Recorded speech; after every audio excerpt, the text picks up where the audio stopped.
sa panahon ni Muhammad hanggang ngayon, mabe-verify nyo. Hindi ho sinunog yan ng mga Kristiyano.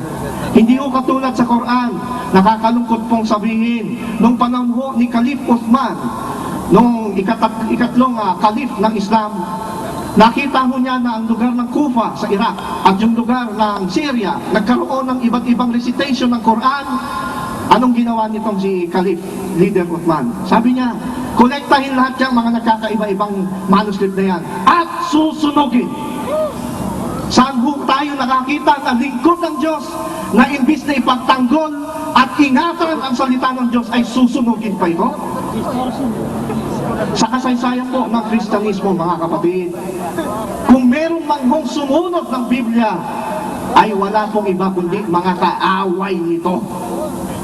Hindi ang tagapagtaguyod ng Biblia, sumusunod ng Biblia. Yan ibig sabihin. I have 5 minutes. Okay? Meron pa akong sasabihin na punto. Sa mga tweet, mga kapatid, kung gusto nyo na ma-verify yung aking sinasabi, yung Quran ngayon actually ay hindi siya talagang pareho ng Quran. Binigyan ko na kayo ng halimbawa. Meron mo ako ritong copy, differences between the codices of Ibn Masud and Ibn Thabit. Yung Quran ngayon, ito po ay yung tinatawag nating Uthmanic version. Nung pinasunog ni Khalif Uthman, yung ibang differences, different readings, ang tinira niya yung isang kopya ng galing kay Hafsa na asawa ni Propeta Muhammad. Uthmanic recension ang tawag dito. Uthmanic reading. Pero, hindi nalalaman ni Khalif Uthman na merong mga leaders like si Abdullah ibn Masud na siyang sinasabi sa isa sa apat na reciter na authority ni Quran ayon dito sa Sahih Bukhari. Sinasabing gano'n na itong si Ibn Masud ay authority ng Quran. Pero bakit yung kanya ay iba kaysa sa Quran ngayon? Alam niyo ba na yung Quran ni Ibn Masud ay walang surah Al-Fatiha? Yung surah Al-Fatiha, the opening, wala. Wala rin siyang surah 113, wala rin siyang surah 114.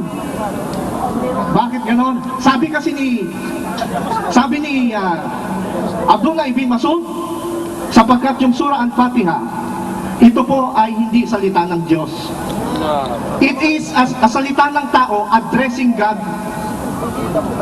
Kung babasahin niyo yung Al-Fatiha, pansinin niyo, ito'y salita ng tao na nananalangin sa Diyos.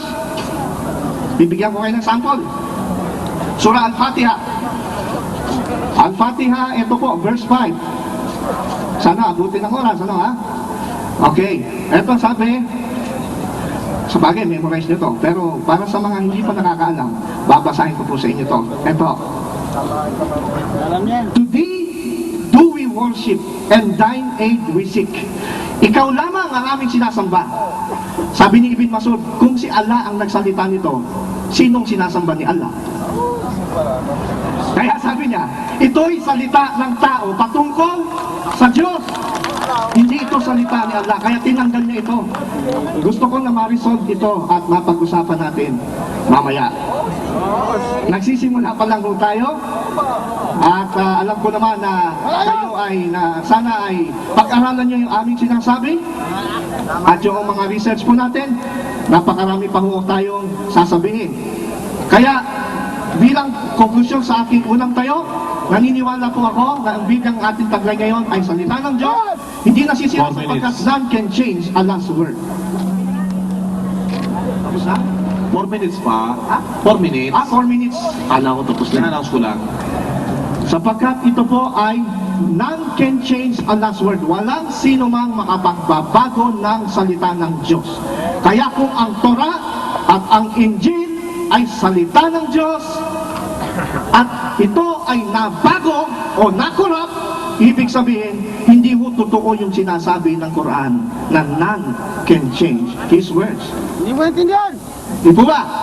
So, it's either none can change His word or somebody can change His words.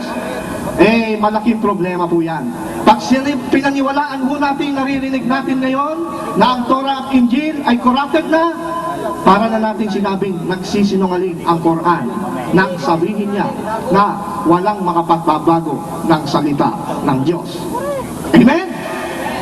Yan po ang ating masasabi sa bagay na ito. Kung meron po silang takbir, tayo may amen. Amen! Yan. Yan po ay ibig sabihin ay pagsang-ayon sa ating pong sinasabi. Kaya mga kapatid, yan po ang aking sasabihin sa inyo ngayon. At magbabasa po ako ng isang sura sa Quran, sa Surah 10:94. Or before that, I'm going to read this. Since I do have short minutes. Okay, 1.5. 1.5 na lang, sorry na lang. So ito na lang maikli. Ito sabi sa Surah 10:94. If thou wert in doubt as to what we have revealed unto thee, ang kausap dito si Propeta Muhammad, then ask those who have been reading the book from before thee. The truth hath indeed come to have from thy Lord, so be in no wise of those in doubt. Kung ikaw, Propeta Muhammad, nagdududa sa ipinapadala namin sa iyong Quran, tanungin mo yung mga bumabasa ng mga aklat na nauna sa iyo. Yung salita pong book dito ay Al-Kitab. Yung salitang Biblia, baka itanong nyo, bakit walang salitang Biblia sa Quran? Hindi yan yung tinutukoy yung Biblia sa Quran. Alam po ba ninyo yung salitang Biblia means book? The Bible means book. Kaya kapag sabihin dito, natanungin mo yung mga bumabasa ng mga book o yung Al-Kitab, wala pong ibang tinutukoy yun, kundi itong ating banal na kasulatan, ang Biblia. Kaya mag-i-inquire lang po si Propeta Muhammad.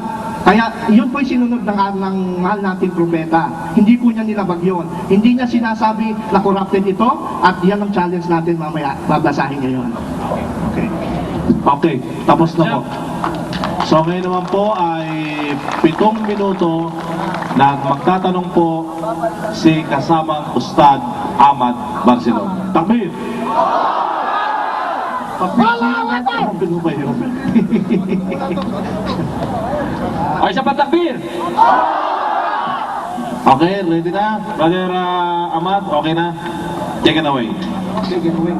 Bubuklat ng Surah Al-Azab, Al-Aya 6, verse 6. At ipiniliwanag niya kung ano daw yung naidagdag doon at naibawas. Ito ang Quran, pakibasa yung naidagdag at naibawas.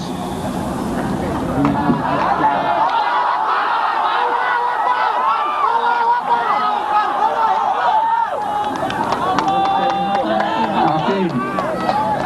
Ang pinababasa niya sa Surah Al-An'am.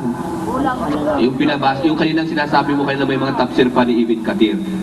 Pinikap ko lang. Al-Aya, Al-Azab, chapter 33 ng Banal na Quran, yung binanggit mo kanina. Okay, verse yeah. 6. 33:6. Yes. Ito binasa ko. Pakibasa mo yung tinatawag na naidagdag na letra. Ito yung Quran, diyan. Baka di sige. Ay, hindi magkakulang to. Basa. Sige, basa. Ha? Basa, sige. Babasahin ko. Basa, Quran na yan. Ito ang nakalagay. Sige. The Holy Quran. Sige, basa. Hindi the Holy Bible to, ha? Hindi, basa muna ka. Babasahin natin. Basa mo! Aha. Nagtatanong And ko, sumagot the ka lang. prophet is closer to the Teka believer muna, than their own self. Teka muna, translation na lyrics meaning yan eh.